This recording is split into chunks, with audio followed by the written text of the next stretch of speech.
নদীমাতৃক এই দেশে গ্রাম বাংলার একসময় নৌকাবাইজ খেলার খুব প্রচলন ছিল। এই নৌকাবাইজ বাংলার লোক সংস্কৃতির একটি অংশ, কিন্তু কালের বিবর্তনে এই খেলাটি বর্তমানে বিলুপ্তির পথে। তারপরও মাঝে মাঝে গ্রাম বাংলার যুব সমাজেরা মিলে এই খেলাটির আয়োজন করে থাকেন। আর আমরা আজকে এই নৌকাবাইজ খেলা দেখতে এসেছি। জগন্নাথপুরের আলাকদি গ্রামে অনুষ্ঠিত হয়েছে আজ নৌকাবাইজ প্রতিযোগিতা।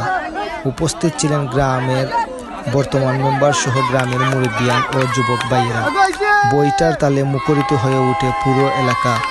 একসময় বাইশ দেখতে বিনোদন প্রেমী হাজারো মানুষের সমাগম ঘটে তেরাউতিয়া সরকারি প্রাথমিক বিদ্যালয়ের সামনে।